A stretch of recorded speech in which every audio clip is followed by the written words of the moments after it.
My name is Joe Pat Covington, and I am the County Judge Executive, and we are here tonight to our Scott County Fiscal Court business meeting. Before we get started, though, I think we have some guests, some students, and we are glad to have you all students. I believe you might be more interested in what I hear you're going to do at 7 o'clock than this meeting, maybe. I hear that some of you might be riding on a fire truck in the fire prevention parade. Is that true? Is this true? I don't think they told them. Oh, no. Have I spoiled it? Nobody told me that. So, we won't go any further. Any other dream you want to crush? Any other dreams? Yeah. But we are glad that, no, we're not going there. No. We are glad to have you all here. Mr. Hostetler, do you have some family in attendance as well? As a matter of fact, I do. My son and daughter-in-law and 4 of my grandsons and my wife, who 28 years ago, or 38 years ago, we became a family. And so we're celebrating our 38th anniversary today, as a matter of fact. I always knew your wife was an angel. Yeah. Now I even know more. You won't get any complaints from me. And also my youngest daughter, Kristen, is here as well. So, and if you want, the co-op group that my youngest daughter goes to and my grandsons, it's called CC of Georgetown, and that's who these folks are, and they're interested in learning how. And the CC stands for Classical Conversations, and that's the curriculum that they use. And they meet every Monday as a group, and then, of course, the families homeschool the rest of the week. But they spend a pretty good part of the day at Gano Baptist Church. And Gano has worked out a deal and lets them use their facilities so they can gather.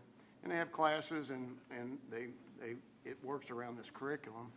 And so recently, they were having a conversation about how government works. So somebody said, well, we know somebody involved in government, so here they are, and they want to see how government works. And I actually think that's a great thing that they want to do that. So welcome, and if you're wanting someone to say the pledge. Well, I was going to ask if any of them would help us. Put your hand up if you want to help someone.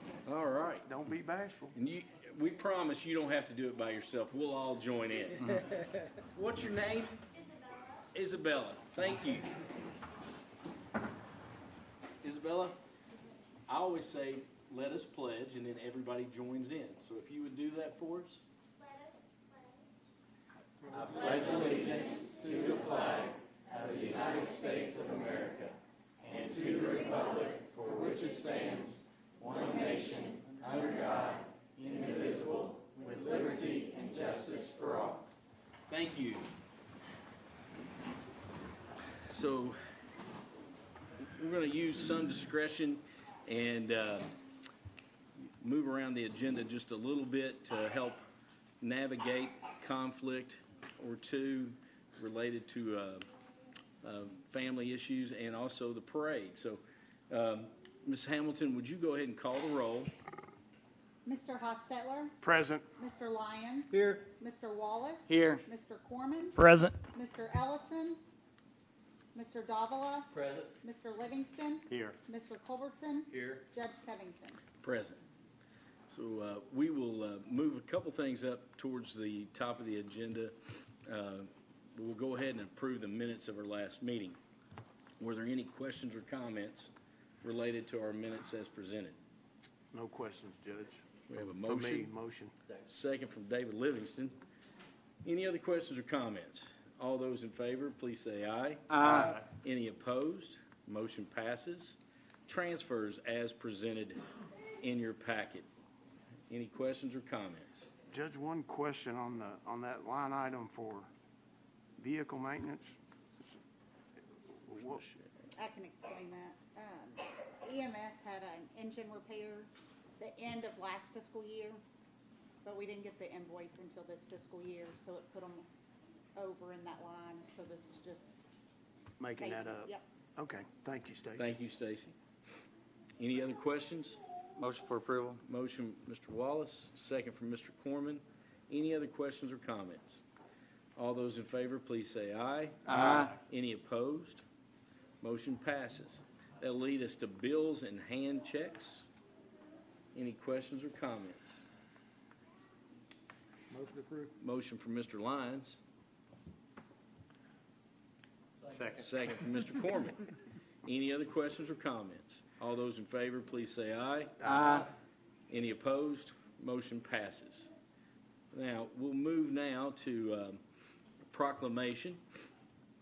And I have a proclamation, and we have some guests from Bluegrass Care Navigators. We partner with Bluegrass Care Navigators, and they do a lot of good work, not only in Georgetown, but also in central Kentucky in our region.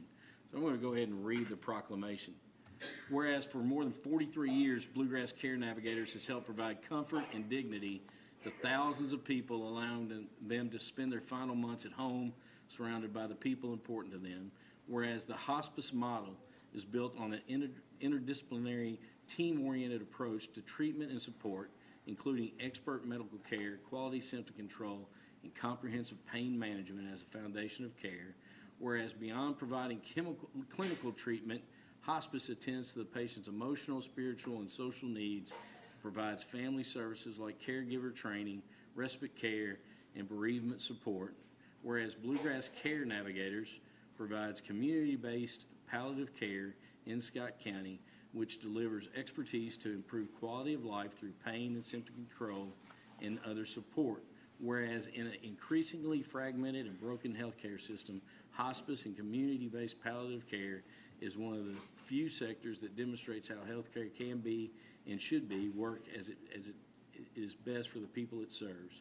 Whereas Bluegrass Care Navigators is a hospice and palliative care organization that advocates and educates about advanced care planning that helps individuals make decisions about the care they want. Now, therefore, as it be it resolved that the Scott County Fiscal Court does hereby proclaim November 2022 as National Hospice and Palliative Care Month, and encourages all Scott County residents to increase their knowledge about person-centered holistic care for all individuals facing serious and life-limiting illnesses, discussing their health care wishes with those they care about, and mark this month with appropriate learning and sharing. Dated this day, the 27th day of October 22nd, signed Joe Pat Covington, Scott County Judge Executive. We appreciate you all very, very much. What I would like to ask is everybody would stand still for a minute, because we're going to present another recognition, and then we'll get all the magistrates in front, take pictures with the different groups. So, Polly, we really appreciate you all, and thank you all for what you do. Let's give them a hand.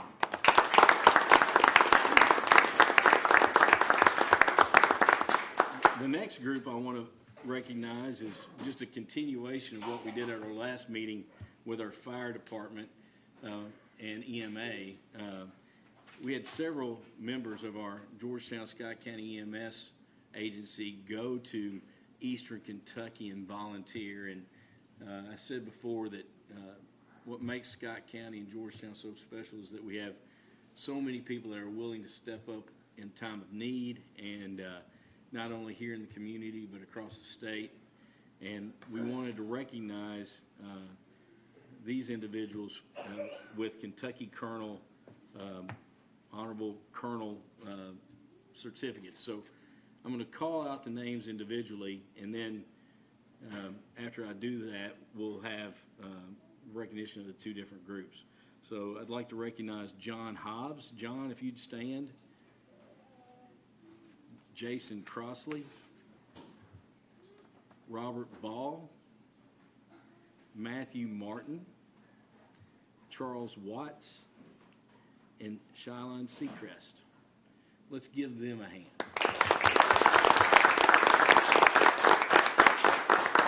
So, Magistrates, if you would join me out front here, and then Polly and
All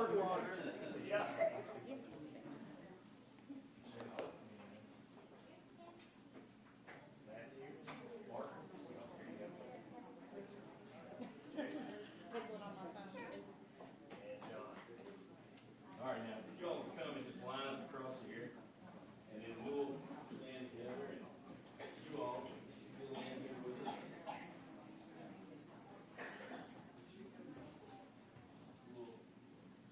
At least move to the mic.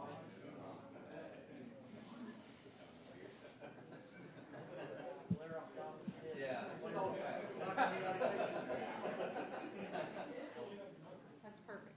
Okay. 1, 2, 3. Hold it.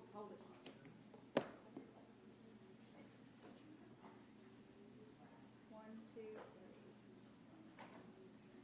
All right, guys. Got it. You all, thank you for what you do here.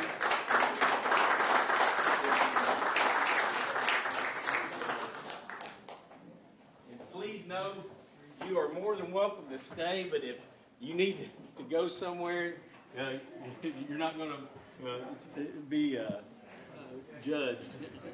Thank you all. You believe all these people leaving? I can't believe it.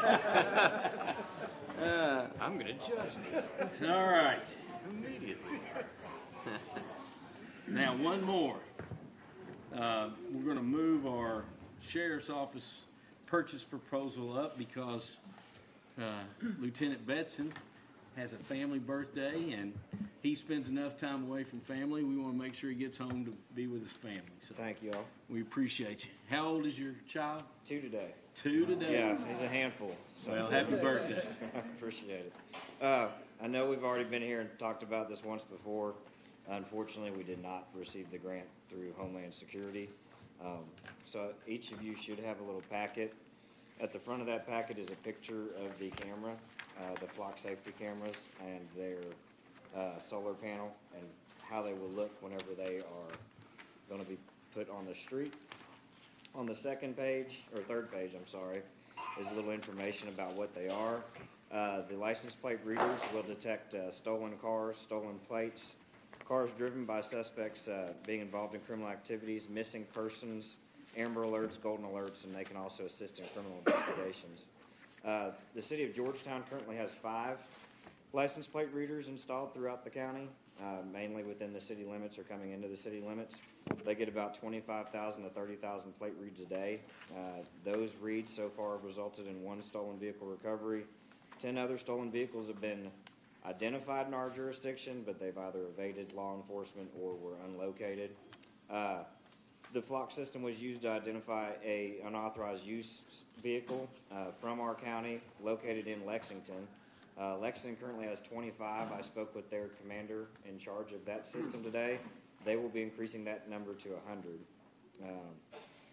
Georgetown has also used this system to help them with a death investigation in which they identified the flock with the flock cameras that the vehicle had been in Fayette and Jefferson counties, and they identified when the vehicle would come into our county. We recently actually just used it on an investigation the other day. Georgetown allowed us to put in a plate, and we were able to identify that a suspect came into our jurisdiction, was just outside of Akron about 4.5 hours prior.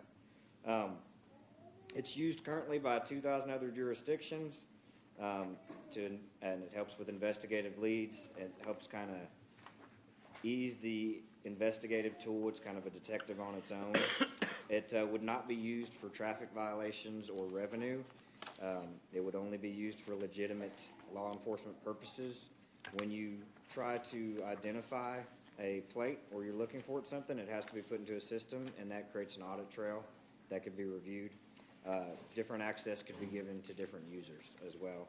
And it's only kept for 30 days unless it is identified as part of an investigation. It only recognizes license plates in the rear of a vehicle. It does not do facial recognition or people. On the final page, there are statistics from Lexington. They so far, since March, since they implemented the system, have had $1,358,000 worth of recovered vehicles, 149 success stories in which They've located 85 stolen vehicles, 11 stolen plates, 6 NCIC warrants, which are usually high-level felonies. They've used it for 38 investigations, 4 missing persons investigations of their own. They've recovered 11 missing persons due to it. 114 warrants served, 34 illegal guns off the street, 414 charges, and 150 persons charged. These can also be used with the HOAs. They could install one on their own, and it could be integrated into our system with Georgetown and Scott County. And finally, the price for each is $2,500 with an initial install fee of $350. That would be a recurring $2,500 each year. We were going to ask for 5, which for the initial input would be $14,350. What questions or comments would any master have? Yes, sir. Did you say that Fayette County's had theirs since March of this year? Yes. Oh, wow, that's a lot of activity. Yes, sir. We're able to use it for school issue. Yes. It would help us kind of know that something wasn't going to happen. So it's pretty cool little system. My question is for Tony or Sheriff. Do you have this budgeted? I'd have to ask Michelle for that. I mean, we had money in the budget, but it could put us over. We try to budget for what we need next year, not what we want. So this came up after the fact. One thing I'd like to add about the HOAs, I strongly feel like the neighborhoods that have one way in and one way out, they're going to buy these. For instance, Victoria, Mallard Point, Harbor Village, they're going to buy them because it's going to identify vehicles that come in, they commit crimes, like get into cars, whatever, and I think it'll be a big advantage to the community overall. Any other questions, comments? I guess it doesn't pick up speeders correctly. No. That's the number one complaint I give them a lot. It is not for tickets for speeding. Right. And I have a speed trailer on board, another one, because they're in such high demand. Speeding is our number one complaint. It's at, oh. The trailers are more for Deterrent. Yeah. Right, but is there a particular camera that could track speed, not like this? Okay. Alvin? It sounds like a very good tool. I'd like to see them here. I would suggest we do a county ordinance limiting how they're used, just because you're not going to be here forever. You know, the next sheriff may have a different view of how they should be used. I think we should have a county ordinance that says they can't be used for traffic issues if that's the way we're going in. It should be That's something we could put permanently. in policy. I've actually asked for elections policy. Yeah. They've got something in there like that. So- We wouldn't want to use it for that tool personally, but I get the Yeah, trepidation. yeah, but your administration is going to change in a few years, sometime down the road, so. it needs to What be is permanent. if we approve the purchase, we're not going to get them for a while because it's like everything else. There's going to be some backlog of, I honestly think from the speed that Georgetown moved and got theirs, they started talking about this in March and had them in within a couple months. I think it'd take a couple months. yeah, and I was going to bring up, we're having lunch with Chief Whitlock, and Chief Whitlock mentioned that Stamping Ground had ordered 3, but we're having trouble getting them in. That was my understanding. To see Rob nodding his head. So what I'm saying is, could the potential exist if you all were so inclined to approve the purchase contingent upon drafting an ordinance for guidelines, and we get the ordinance laid out before they even get here? I mean, what do you think of that, Alvin? I would be fine with that. Okay. Could we just share Yeah, you what can our policy is going yeah. to be with you? That- They don't have the ability to track speed, so. It only actually, It's a matter of just changing software. they will actually only pick up cars at a speed of 75 miles per hour below. They would But be that's from the ineffective on software though, interstate. correct? That has Yes. nothing to do with the hardware. So you change the software and you can change totally what that camera does. From what Flock says on their website is that they sign an agreement with them that it can only be used for license plate reading capabilities, not to generate revenue from tickets and everything. So you're signing an agreement with the Flock system as well that it won't be utilized that way. But I think we put in like you an said, we ordinance. put it in policy, ordinance, and We put in ordinance, now, there's already installed city cameras. So we need to be, we need to maybe collaborate with them. But, we could do it for sheriff's. So I just asked Lieutenant Lodel, and he said they do not have a policy right now. I don't know if they have a city ordinance on it, but he said they were getting ready to implement a kind of skeleton of Lexington's, so. But the ordinance would essentially outline if is there anything saying that we couldn't do it outside the city limits? If the city, for some reason did not want to collaborate on that, I'd assume they would. But we're going to outline, these are for, what you listed out.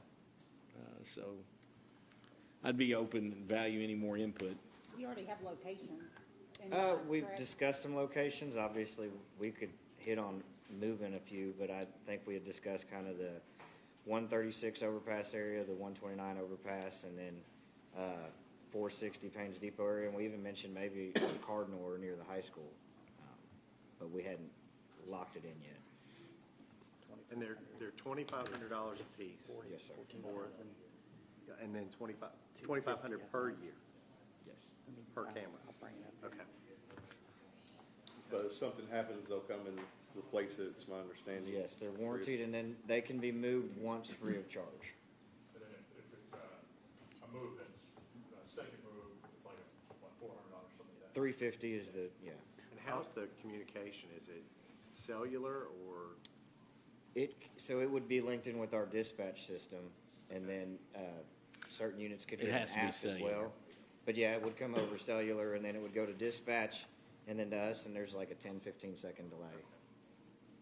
You need a motion? Any other questions, or Alvin, would that, Yeah, I'll make a motion to proceed with ordering and drafting an ordinance or And drafting policy, ordinance. whichever way is best to. so that, I think that's a motion. Second from David. One other comment, Judge. So it sounds like you're already backgrounding, talking to GPD and Lexington. Yes. So by the time they were to get here, we should have that information put together. Probably Cam's got something. I would say so. If we talk to Flock tomorrow and probably started to put in order, I'm sure they could give us a timeline on everything, and we could get that to you so we could have it all before they're installed. Yeah, just give me all that, that's in, I'll draft it up. Yes, sir. Together on. Thank you, sir. Can you tell them to put a rush on it, throw stamping grounds in our box too to deliver? I mean, I can ask them. With that said, any other questions or comments? All those in favor, please say aye. Aye. Any opposed? Motion passes. Happy birthday to you. Thank you all very much. Family. Thank you all. All right, now we're going to get to number 8, Resolution 2216, Transportation Cabinet Agreement for the Legacy Trail. What questions or comments does anyone have in regards to that? And I'm excited about this. I think the next step would be advertising an RFP for architecture. Good. Alan? I'm going to, once again, I don't think you were here when this started, express my concern about going through the tunnel, going into the Barton Granary. Putting bicycles in there, to me, is still a terrible idea. I took a load in there week before last, early in the morning.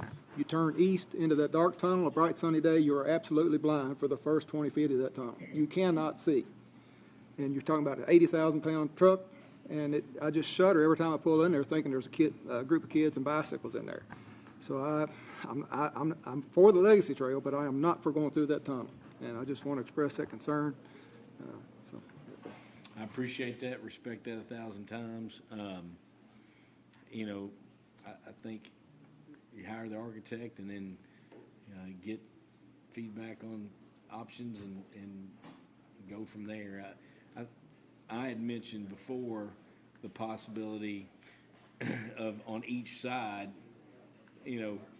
having, I think there's and I've seen them myself in different spots where a pedestrian can hit a button and it flashes on the other side, and vice versa. Nothing's perfect. I do know that keeping them off the road compared to the trail is safer, but I don't disagree with you that trying to mitigate the risk of the tunnel is an issue. And if you put that light system in, the truck has to stop going in the tunnel. Lyle Road's going to be blocked until that's clear too, so that's another issue. Rick? Well, I kind of share the same concerns, but with Alvin, but I've seen some of this in action with lights and signage. I shared that with the court when we were discussing it last time in Florida. They've got a lot of, and they go over major highways. They set up crosswalks on 4-lane highways. And it's all a lot of lights, a lot of signage. There's push buttons. It's all well signed, and that's what that tunnel will need, a lot of it. But the other question I had was, is there any land acquisition, or is this just going to be it's all right away? Right away, and Chad Wallace and I have already last spring, in anticipation of this, went and personally visited and sat down in the homes of one gentleman, and we talked on the front driveway of another, and then Planning and Zoning, Joe Kane, has met with the Four Seasons owner, and I think that covers it. There's not that many property owners that we'll have to get right-of-way from, and all the right-of-way is, if we use the old proposed route, it would go down.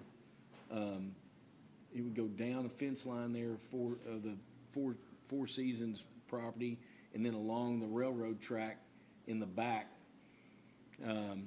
So there's not any acquisition; it's just right away. I read through most of that document. It's kind of lengthy, and they talked about there's a different process if you were actually buying land, but that's why I didn't think we were, but just wanted to make sure. No. Any other questions or comments? We need to read the summary or the resolution.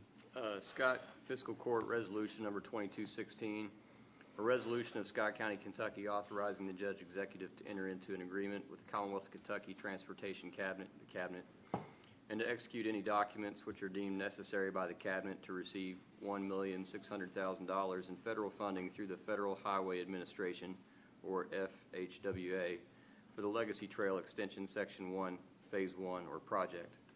Whereas the Federal Aid Highway Program state-administered funding was awarded in the amount of $1.6 million, and whereas this amount will be authorized in phases as federal requirements are met for the project, now therefore be it resolved this 27th day of October 2022 by Scott County, Kentucky, the judge executive is hereby authorized to sign the above-mentioned agreement as well as any other necessary documents relating to the project and to act as the authorized correspondent for said project.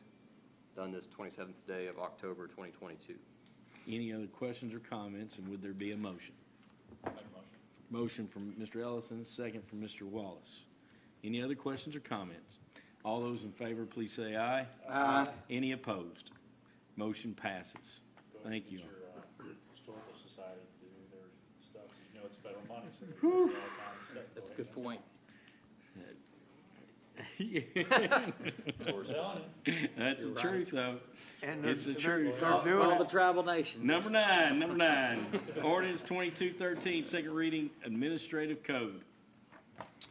Scott County, Kentucky, excuse me, ordinance number 2213, an ordinance related to the Scott County Administrative Code, initially adopted in 1994 by ordinance number 94-11 and amended thereafter, which was repealed and replaced in 2012 by ordinance number 12-02 and amended thereafter, repealing and replacing Chapter 3 of the Administrative Code and adopting new employment policies and procedures. This is a summary. 1, repeals and replaces Chapter 3 of the Administrative Code for Scott County, which was adopted in 1994, repealed and replaced in 2012, and amended thereafter with new employment policies and procedures. 2, adds a welcome and purpose statement. 3, adds a policy generation and changes statement. 4, updates wording for the Equal Employment Opportunities and Americans with Disabilities Act policies. 5, simplifies wording of the administrative responsibilities policy and includes language that the most current copy of the employee handbook shall be posted on the Scott County Human Resources website. 6, adds an employment at will policy. 7, simplifies and updates wording regarding procedures for filling vacancies. 8, replaces probationary period with introductory period. 9, adds policies related to employee files and information updates. 10, deletes transfer policy. 11, simplifies and condenses disciplinary action policies, providing flexibility based on nature and severity of the conduct. 12, expands resignation of employment policy to increase expectations for departing employees. 13, removes examinations policy. 14, adds a vehicle use policy. 15, revises wording of county property policy, revised wording, I guess I need to delete a sentence there, a word there. Revises wording of county property policy to prohibit the use of county property. 16, makes minor wording edits to outside employment policy. 17, updates and revises wording of violence in the workplace policy. 18, adds a general safety policy. 19, adds language to the social media policy to address inappropriate employee conduct. 20, adds a whistleblower protection policy. 21, clarifies wording of return to work / modified duty policy to ensure this policy applies to work-related injuries only. 22, eliminates language related to job classes and revises wording regarding positions.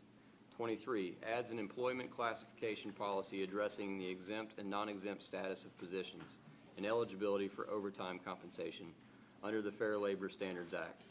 24, adds an attendance and absence reporting, rest periods, and meal period policy. 25, simplifies wording of the overtime policy. 26, revises sick leave policy to better address the purpose of sick leave and permissible use of the leave. 27, replaces the leave sharing program with the sick leave bank policy. 28, updates the family and medical leave policy to be consistent with guidelines and terminology used in the federal regulations. 29, revises work-related disability leave policy to provide for consistency and compatibility with other policies and to require employees to use their own sick leave to remain in a paid leave status during the first 7 calendar days of an injury. 30, revises funeral leave policy by clarifying definition of immediate family and offering 1 day of leave for the death of an extended relative. 31, revises leave without pay policy to address a leave of absence without pay less than 1 week and any leave without pay due to a serious health condition. 32, revises military leave policy to comply with federal regulations. 33, adds a voting leave policy to comply with federal regulations. 34, adds a brief statement for each of the benefits offered to employees. 35, creates an alternative dispute resolution program. 36, deletes the definitions page. 37, grants more time for an employee to file a grievance and the supervisor to respond to a grievance.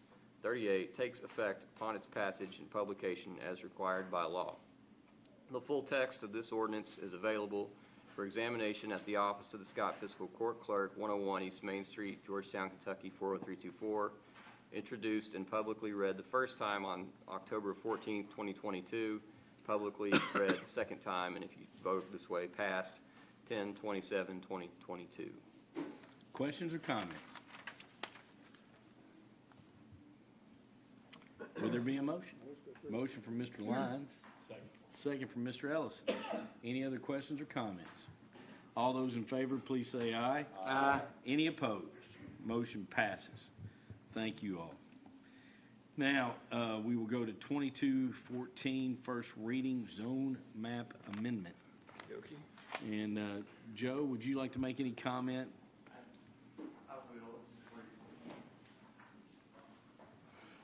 This is a down zoning actually from residential R1B to A1. It's a remnant parcel of Deer Run subdivision, so it was just land open space that was kind of over the ridge, couldn't be served by sewer, I don't think, so it was just kind of set aside, never used.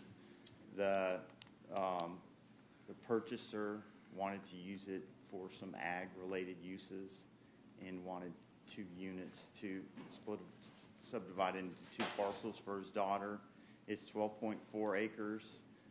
It was heard August 11th at the Planning Commission hearing, recommended unanimously for approval.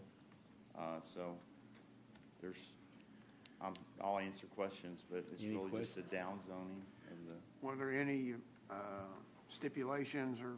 I think there were 3 conditions. One, I think, is the entrance. Oh, yeah, I saw that.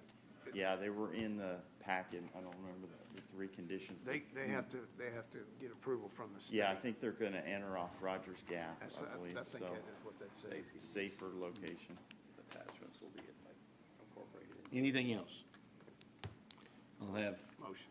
well, we're going to read it. Got it. Well, my bad. But then we'll come back to you. Yep. Go ahead and Thanks. Scott County Fiscal Court Ordinance Number 22-14, an ordinance changing the zone from a single-family residential R1B zone to an agricultural A1 zone for 12.403 acres for property located at 105 Rogers Gap Road, Phil St. John. Whereas at a public hearing held on August 11th, 2022, a petition for a zoning map amendment for property located at 105 Rogers Gap Road from a single-family residential R1B zone to an agricultural A1 zone for 12.403 acres was presented to the Georgetown-Scott County Planning Commission, and Commission recommending approval of the zone change by a vote of 7-0. And whereas the Scott County Fiscal Court agrees with the recommendation of the Planning Commission, and whereas the recommendation of the Planning Commission as reflected in their minutes is attached hereto and incorporated herein by reference, now therefore be it ordained by the Scott County Fiscal Court, Section 1, that the zoning ordinance of Scott County, Kentucky be amended to show a change in zone for the property located at 105 Rogers Gap Road from single-family residential R1B zone to an agricultural A1 zone for 12.403 acres. Section 2, that the conditions of approval for the zone change imposed by the Planning Commission are hereby adopted by the Fiscal Court as attached hereto and incorporated herein by reference. Section 3, that the findings of the Planning Commission which are attached hereto and incorporated herein by reference are hereby ratified and adopted by the Fiscal Court. Section 4, that the Georgetown-Scott County Planning Commission is directed to show the amendment on the official zone map atlas to make reference to the number of this ordinance. Section 5, that this ordinance shall become effective on the date of its passage. First reading approved October 27th, 2022. I think you had a motion. I do, and I apologize for getting in front of that. I thought I heard a fire truck start up. Yeah. We got a motion. Is there a Try to read second? faster. Second from David Livingston. Any other questions or comments? All those in favor, please say aye. Aye. Any opposed? Motion passes. Thank you all very much. I'll move on down. Animal control promotion.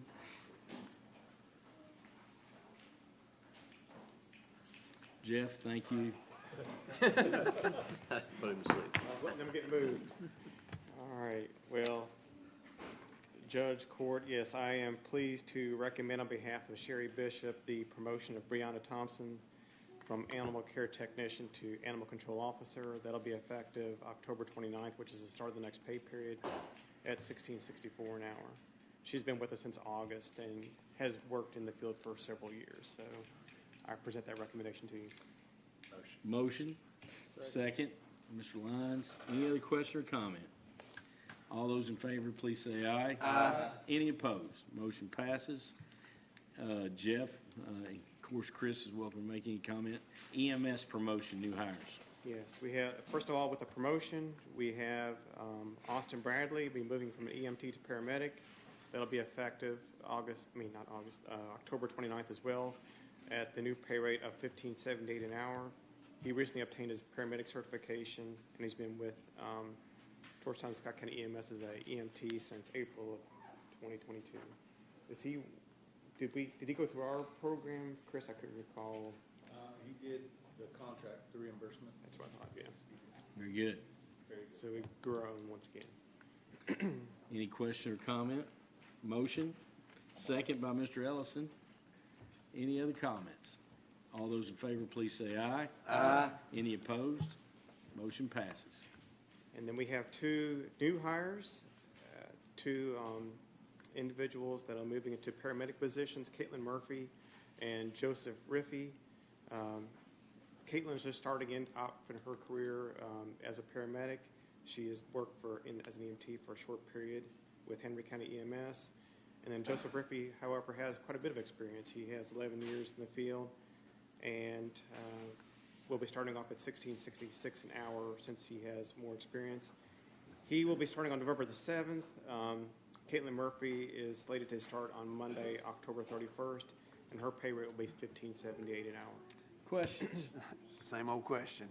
What's that do for your staffing? Puts us full on Put you back to full? Knock on wood. For the first time in a long time, I have withdrawn the postings for the positions in EMS. Motion. Second, Mr. Dodd. Any other questions or comments? All those in favor, please say aye. Aye. Any opposed? Motion passes. Thank you all very, very much. Thank you. Service agreement renewal with cold weather shelter and the gathering place. I've shared that. Got feedback from the gathering place actually yesterday. It went to my spam. Dug it out today. But they are good as presented. Cam, do you have any comments? No, it's similar, but probably a little more streamlined than the agreement we had drafted last year with the church, and I think it seems good. All right. Any comments? So, I do have maybe a couple questions. It's all based on, I think, 32 degrees. Is that what The wording says below 32 degrees. Gotcha. So, and it's $288 a night if they're. Yes. So, I guess maybe last year, I was just trying to think back, and I threw a number out of my head. Like 80 days.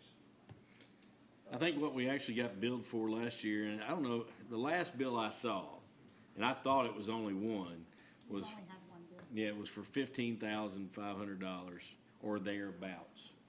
That was the invoice from last year. Well, I wonder how many, I don't even know if we have any way to gather that statistic, but I'm wondering how many folks participated. I have a list. Oh, do you? So, I didn't think of all this until later in the day, or I'd have called you, but I was just wondering, and another thought I had was, this looks like we're kind of partnering with the gathering place. It looks like they're kind of taking the lead role. They are providing the service. We are compensating them to provide the service. So how does it fall for like liability if something happens? Because it could, whatever could happen. I don't know. We'll have to ask our attorney. Yeah, I guess probably need to ask, put it up the chain and ask Keiko. Yeah. We can all be sued. Right. Well, but what's important is we cannot waive subrogation or indemnify them in a contract. That's correct. And that's not in there. Right. This is extremely minor, but the Griff Ray sent an email saying it would include 399 Bourbon Street as well as 339 Bourbon Street. I There was one other thing. They have two facilities now. Two facilities. They actually said they added that address in case a family needed a place to stay to be able to segregate the families. Well, so I will add that in there. And I have one other thought, and just, and maybe, I don't know how that would work, but we have this homeless coordinator. Have they been hired? So the city has interviewed, the city has offered the position, the candidate has accepted. The candidate requested to be able to give notice to their current employer and start, I think after the new year, February 1st. Would they be involved in any way coordinating? I don't know, just. Well, I don't know if that's possible. I think part of that job description is to coordinate services. That's what I'm thinking, but, and also they're going to be looking for, I think one of their purposes was to look for grant money. Well, which could one of help. the streams of money that's available through the Kentucky Housing Corporation is called rapid rehousing.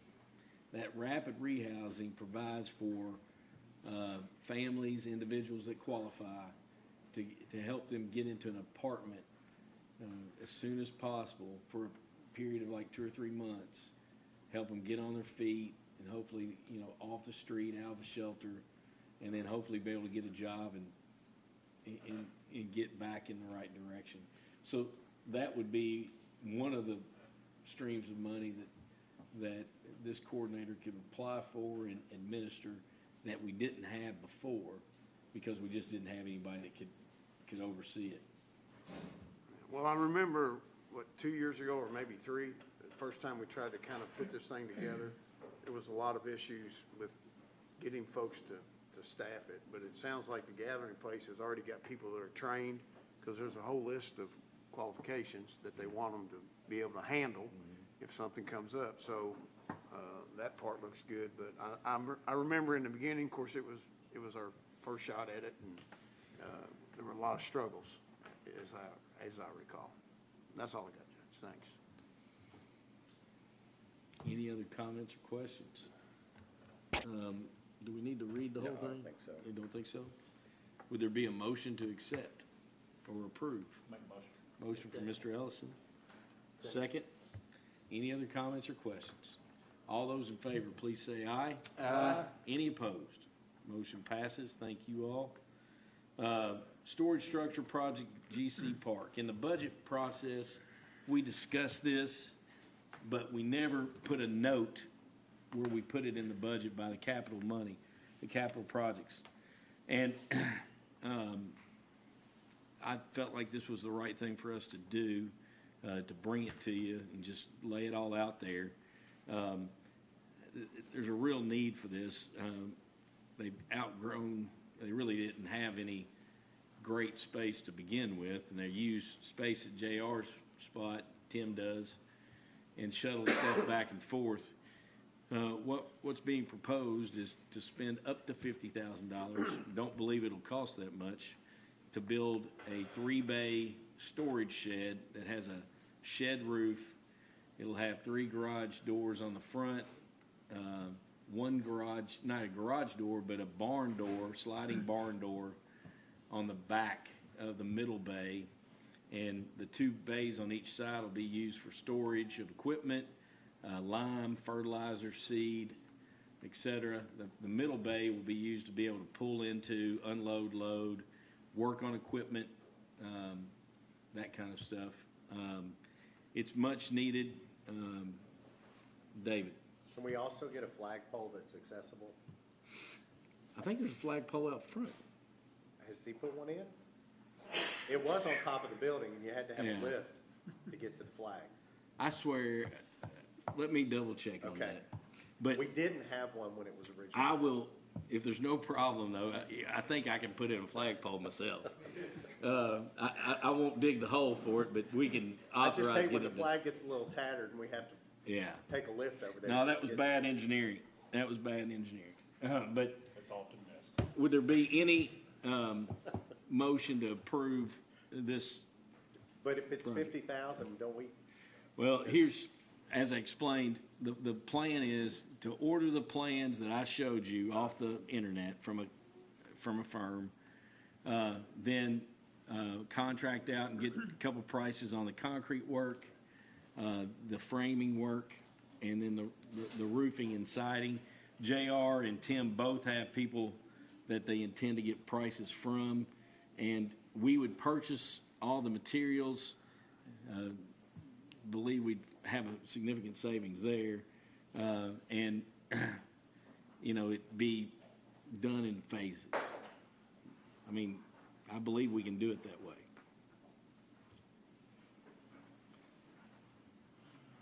You don't think so? It's still a single project over 30,000. Even if we contracted out ourselves? You can't break up a project like that into phases to. All I was trying to do is save us money. I know. No, you could go. We could vote to purchase the plans, and then I guess we need to figure out is it going to be you know, what, if the lumber is not over 30,000, then I think you could do that. But if the whole project, you can't take and break a project down into segments when it's going to be one complete project. Although the intent is perfect, the perception is the problem, because you're breaking it down into individual segments, but it's still going to be over $50,000 or $30,000. Could you bid out the individual segments, get 3 bids per segment? Yeah. Probably, yeah. Do it that way. Well, Yeah. my intent was to get quotes Yeah, on get each, 3 quotes pi- per- on the concrete, the framing, the siding, and the roofing. So essentially, right now, you just need to buy the Wait, plans, which you don't need us to buy the plans. I just wanted to be transparent and Right. get everybody. I'm just trying, I think you can do it as long as You're- you get 3 quotes per. right, and you would know, you're in You, facilities. you feel like we could do it like I've You described? do it in 3 Just phases? get, Okay. just quotes. Chunk. Each chunk has got, you know, if it's concrete out there, you got 3 quotes for concrete. If it's electrician work, it's 3 quotes. And we're- Dwayne's saying just quotes, Cam is saying bids. That's- Same thing. I mean, Yeah. yeah, it is. So we wouldn't have to bid it out if we just got 3 quotes? We Well, I would mean, just advertise. you have to have your spec that you're asking, they all have to quote the same spec. So how, you know, you can put it out however you want to put it out. But, I would put it out in the paper and all those things that you normally do with a bid, but you're asking for quotes or. I think David's probably right. I mean, I guess I'd have to look at the case law on it, but I think you're probably right, you know. you don't So want a we'll perception write of up a trying to go- bid and we'll do it in whole or by job. It's not wrong. Yeah. It's just Right. people. I know what right. you're saying. People have done it this way to avoid having to bid it out, so they can pick You their don't want the contractors. perception of that. We're not doing that. Well, we're talking about But- it in front of God and Right, everybody. yeah. Right. Well, I mean, Yeah. you do RFP, you still have control. You don't have to Right. take the lowest bid. Right. One of the things that I struggle with is having someone to help write all that out professionally, and Sounds like we got a guy right here. maybe so. So Pointing at you, Dwayne. So I wasn't looking. is there, He's like, I don't see you. is there a motion to approve putting the project out to bid as described? And so I got a motion. Is there a second? Second from Mr. Lyons. Any other questions or comments? All those, Who was first? I'm sorry. Mr. Livingston. Any other questions or comments? All those in favor, please say aye. Aye. Any opposed? Motion passes. Thank you. Fire Department and EMS project heat conversion. Now, this project has been put to bid, and correct me if I'm wrong or right, originally we had no respondents. That's correct. Is that correct? We have one, we put the HVAC bid out at the same time we put the generator bid out. We had one bid for the generator project, but we had 0 bids for the HVAC project. So with that said, that makes this conversation different. And you've gotten a price for Station 4, 5, and EMS. EMS 2. The 2? Yeah. And these are for HVAC conversions to, Yes, this prepares those buildings in order for the generators that we're gonna, purchase. purchase. Yes. So he's gotten prices from Mullis. We have. All right. And go Warhawks. wish the best for you. Our volleyball team from Great Crossing's playing in the region finals, and both David and Dwayne, thank God for their wives, their athletic ability. John, I'll turn you loose. Yeah, so, you know, the reason we wanted to bring this back before you, because we did get quotes from Wallace for each of the 3 locations. And the quotes that came back, I think you all had them in your package, but they were approaching the $30,000 mark. Again, we have bid it out, and at that point in time, nobody bid on it. So we were coming to you, request permission to go ahead and proceed with Mullis doing this HVAC work at all 3 locations. Questions or comments? Motion for approval. Motion. Second? I will, but I do have questions. Yes, sir. I noticed in all 3 of the bids or proposals, however you want to term it, there's some electrical work to do and maybe something else that they accepted out of the bid. Oh, that they pulled out, let's see. Like some disconnects and breakers and, like the EMS station, I think Station 5 would have to have an LP tank installed at it. Now, the LP tank, as long as we keep it above ground and get it from Southern States and purchase the LP from, we don't have to purchase the LP tank.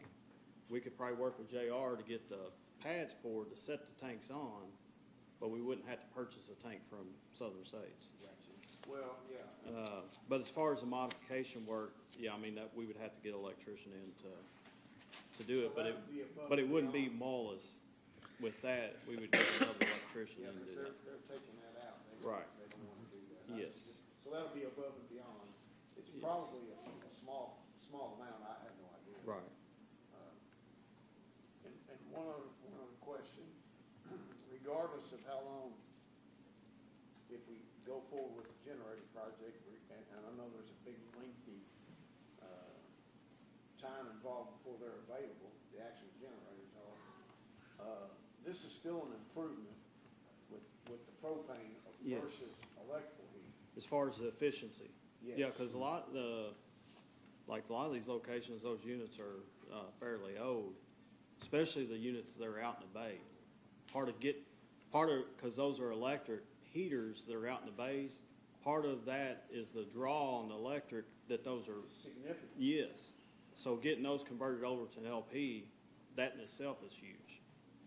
I think it states in there, but if the court approves it, are they prepared to go pretty quick? As far as I know, yes. I mean, Yeah. because we're coming into winter, so Yes, we're going to see yeah. a positive influence right off the bat, so. And the next step would be, it's our estimate from conversation, is that we get price out from Sourcewell, the specs of the generator that we, and then move in that direction separately. So any other question or comment, and did you have a motion? I've already made the motion. You made the motion, Rick was the second, Yeah. I'm sorry. Yeah. All those in favor, please say aye. Aye. Any opposed? Motion passes. So Judge, are we okay to go ahead and, because Cummins is they are a dealer, or they are approved vendor for Sourcewell, would we be okay to go ahead and enter in that just like we did for the apparatus? I would request. And basically, we would come back before you all with the prices and with Sourcewell's, No, check off that says, yes, these are good prices. That's what I would recommend and request that you do, and bring back to the court. Okay. Thank you, John. Thank you all. Chief, can you hang on 1 second? What time are you going to head to the fire parade? Are you getting ready to go right now? No, I can stick around. Okay. Yeah. Well, since I've already started, I'm going to interject here for just a moment. I got a letter, and I shared this with John, and I think it's appropriate for the kids to hear this about Fire Safety Week. There was a fire out in Victoria Estates, and Lieutenant Colonel Eugene Phillips wrote me a letter, called me personally, called John, called Harold Hoskins, and wanted to commend Lieutenant Shields, Spalding, and James Andre for their reaction to a porch fire that they had out their house. And they talked about how professional they were and that they saved his house. And he just wanted to send me a letter. I think, Judge, he's probably going to send you a letter to just thank you all for the exemplary service. And it means a lot coming from Lieutenant Colonel Phillips for all that you all do. And so thank you on behalf of the court. Well, we appreciate that. Just kudos for you doing a great job and doing what you do every day. So Thank you all very much. And, that situation right there could have been a lot worse than, they got there really quick and was able, because these people were asleep in their house. And the only way they knew there was a fire out is the fire started developing on their back deck, and it basically got so hot it busted the window out of their house. So with the breaking of that window is what alerted them and woke them up and to notify us. But it could have been a lot worse than what it was. But the guys, that's one thing I can commend them on. They're professionals, and they take their job very serious. So thank you for letting me interject. I want the Chad, catch in before. that's great to share and recognize. Thank you all. That moves us next to number 17. It's a change order for a light. I've discussed this. It's actually got the pole base, and then it's also got, instead of just one fixture on the top, it has two at the entrance where this gate is. The total is $8,253 from what's been shared with me. It's my recommendation to the court, would there be a motion to approve this? Motion from Mr. Hostetter, second from Mr. Wallace. Any other questions or comments? All those in favor, please say aye. Aye. Any opposed? Thank you. And then I'll move now to Jeff Mudrack. Jeff has a PowerPoint that he's going to share. Committee met earlier this week of Alvin Lyons, myself, David Livingston, Jeff, and Michelle. And we reviewed the data, and Jeff's got the data up, and I'll let Jeff have it. Okay. And DJ Story is also joining us by Zoom, so he's on here as well. Hello, DJ. From Peel and Hollow. Okay, so as you know, the county is a self-insured employer. We're responsible for payment of all medical claims, pharmacy claims, for every participant on the plan that don't exceed the $100,000 stop-loss threshold. And so we'll talk about stop-loss coverage here in a little bit too. But we're anticipating about a $750,000 increase in total plan expenses in 2023. And as Judge Covington indicated, the Budget Committee met earlier this week and is recommending three solutions to deal with this scenario. One is to secure the stop-loss insurance coverage with Tokyo Marine HCC instead of Anthem, would be one option. And also increase the stop-loss coverage by about $10,000. That'll save the plan $46,000, at least it's anticipated it will. Increase the calendar year budget for the health insurance plan by $300,000. And the third thing is to increase employee paid contributions by a nominal amount per pay period, and that would be $8 for an employee, $16 for employee plus child, $16 for employee plus spouse, and $24 for family coverage, and that's per pay period. Those additional contributions would generate about $95,000 in premium payments. So what I also shared with you was the document that's up on the screen right now. And you can see the, first of all, in this column here, the estimated expenses for 2022, calendar year 2022. Medical claims are at $2,300,000, pharmacy at $568,000. We're looking at total claims being $2.9 million. When you factor in the pharmacy rebates, the pricing guarantee payment, and the stop-loss reimbursements, our net claims expenses just shy of $2.5 million. Then when you add back in the admin expense, the stop-loss premium that we pay, once again, there's that stop-loss premium. That's the premium we pay to cover all claims over $100,000. And the aggregate loss premium of $22,000, you're looking at total plan expenses for this year at $3,124,000. Our budget is $3,262,000 for this year. Employee contributions of $239,000 gives you total plan funding of $3,500,000. When you back out those total plan expenses, we'll have a little bit of a surplus this year, is the plan right now. However, when you look at 2023, things are a little different, obviously. I have budgeted in here, or am looking at 115% of expected. So if you go down to the bottom of the page here, you can see that this is the expected claims, $3,083,000 for 2023. When you budget, you can't budget just for expected, so I budgeted for 115% of expected. And so then what I did is I just took that and split 80% into claims, 80% into medical claims, 20% into pharmacy claims, which is how you get the $3,546,000. And then if you were to apply the expected pharmacy rebates, the pricing guarantee payment, and the stop-loss reimbursements, it would get us down to $3,100,000. Of course, then you add in your admin expenses. You're looking at total plan expenses of $3,912,000, which is the number the Budget Committee was looking at. To mitigate that expense a little bit, we were looking at another stop-loss provider. That's with Tokyo Marine HCC. So if you look over here, the total claims expense, we're looking at $3,528,000, which is 115% of expected with Tokyo Marine. The pharmacy rebates are $183,000. There's $24,000 in a pricing guarantee payment reimbursement, which is the same. However, the one big difference is the stop-loss reimbursements at $65,000 because there's a laser attached with this policy. So one of the participants on the plan has to hit a $200,000 stop-loss level before the stop-loss policy kicks in. In addition, we are increasing, as I indicated earlier, the stop-loss coverage will be increasing from $100,000 to $110,000, which means you're taking on more liability. So with that being said, you're looking at net claims expense of $3,256,000. Admin's a little higher because when you carve out the stop-loss, Anthem's going to charge a little more for admin.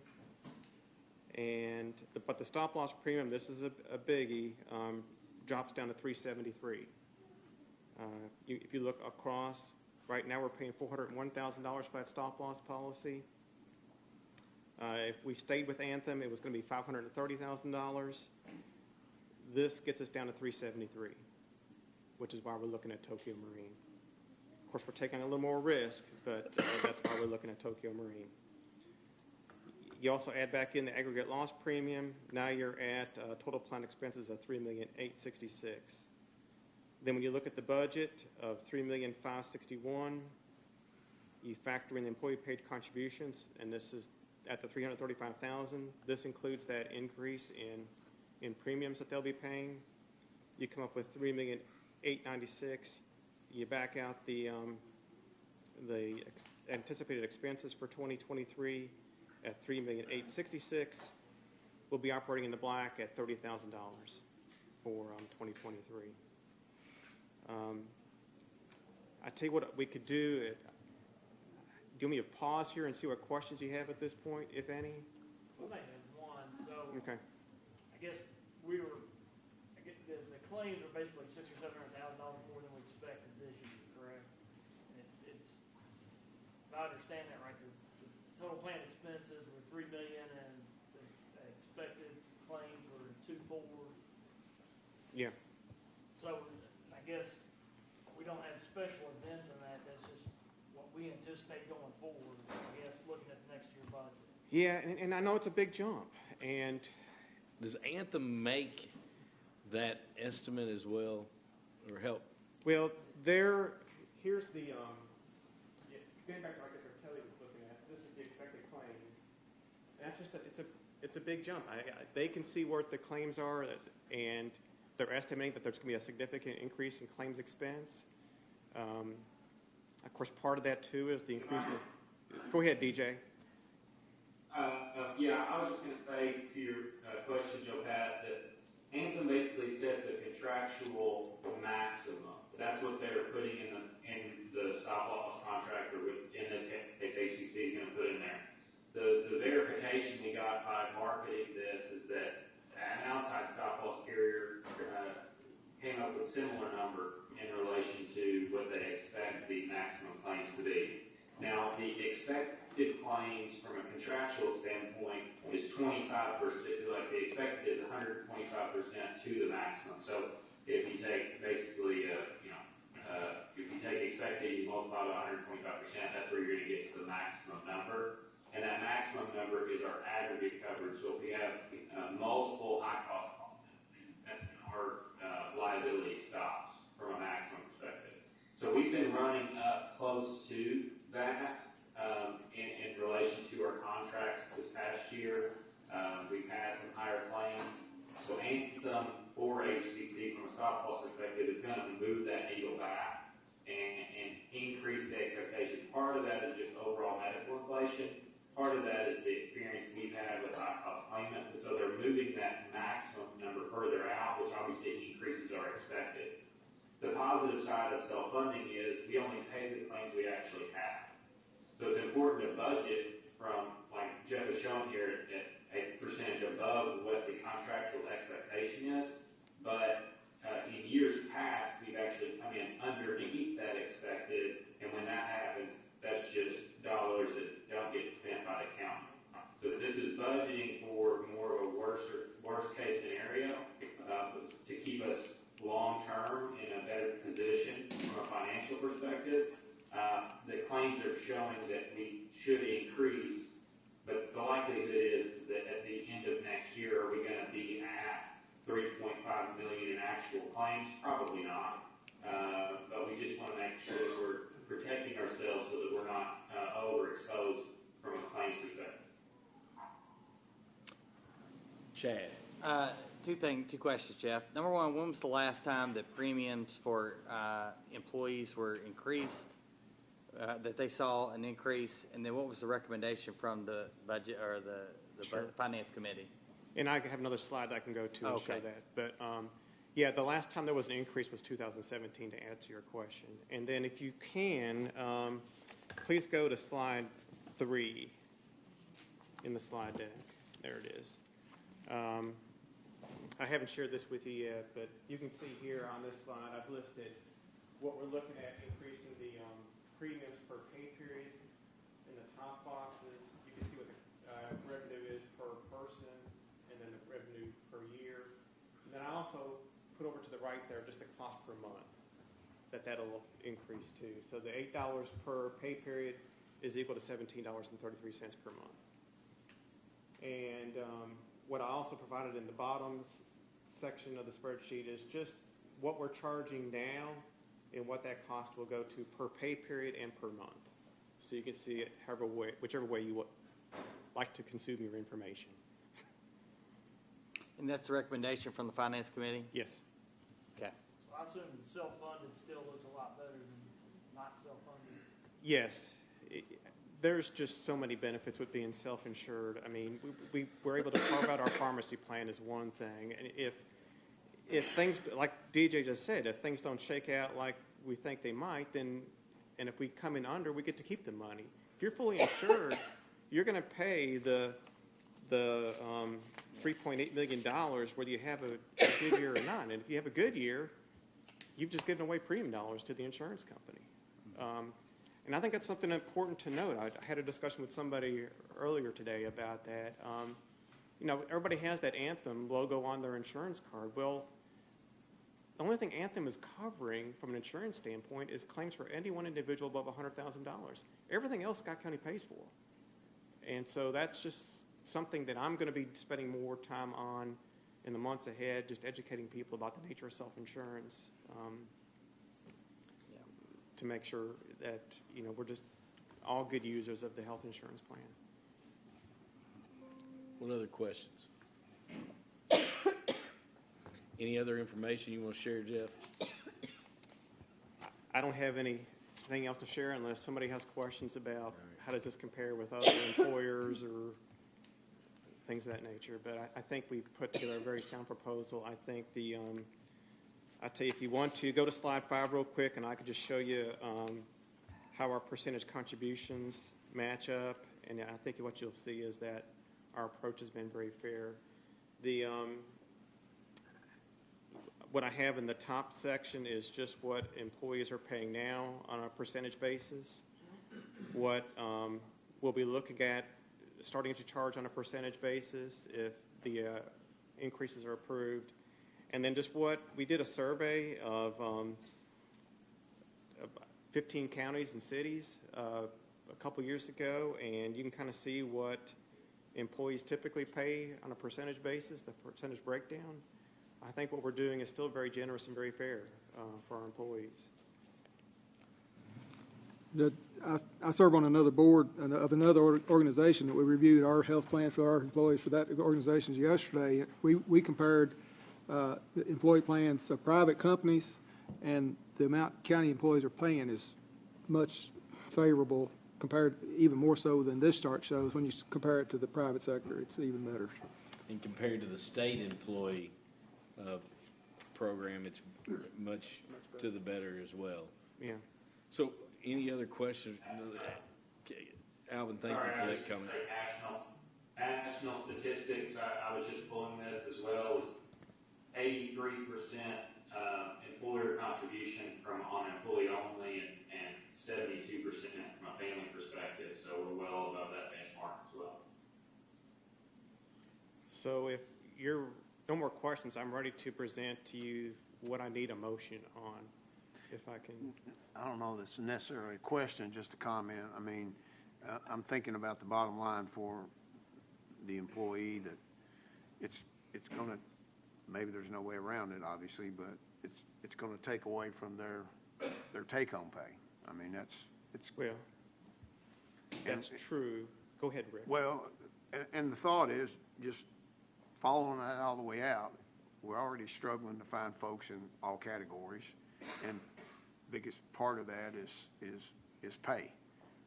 But I don't know what the younger generation does. I know it means something to folks in my category, but benefits matter. But I don't know about the younger generation.